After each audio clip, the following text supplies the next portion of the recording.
আল্লাহ তাআলা বলেছেন আত্মহত্যা করো না, হারাম। যে ব্যক্তি আত্মহত্যা করে তার জানাজা কোন আলেম তার জানাজা পড়াবে না। সামান্য সলিমুদ্দিন কসিমুদ্দিন জাতীয় কয়েকজন লোক যাবে আর একটা মুয়াজ্জিন জানাজা পড়ায় কবরে ধুয়ে দেবে।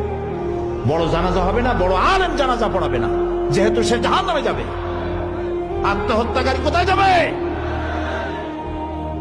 কিন্তু এই যুবক পোলাপানগুলি ওরা তো বোঝে নাই, ওদেরকে বুঝানো হইছে যে তোমরা যদি এই কামটা করো একেবারে বেহেশত তো যাবাই, মরার সাথে সাথে আল্লাহর সামনে গিয়ে হাজির হয়ে যাবে। আপনারা ক্যারাম বোর্ড খেলা নিশ্চয়ই দেখেছেন অনেকে। আর ভাই কইতে লজ্জা কি, আমিও তো খেলছি ছোটবেলায় ক্যারাম বোর্ড খেলা। এটা কি কোনো গুনাহ নাকি? আমিও খেলছি। ক্যারাম বোর্ড খেলাটা কি?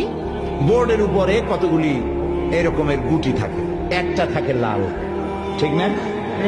এখন বোর্ডের উপরে এই গুটিটা আমি মারতেছি, সামনে আর একটা গুটি, কিন্তু সামনের গুটিটা আমার মূল টার্গেট না। এই গুটিকে ওটাকে হিট করবে, সে ধাক্কা খাইয়া মারবে লালটাকে, লালটা পড়ে যাবে পকেটে। কিন্তু যে লালটা পকেটে পড়লো ওই বেচারা জানলো না যে আসলে মূল ধাক্কাটা কে মারছিল।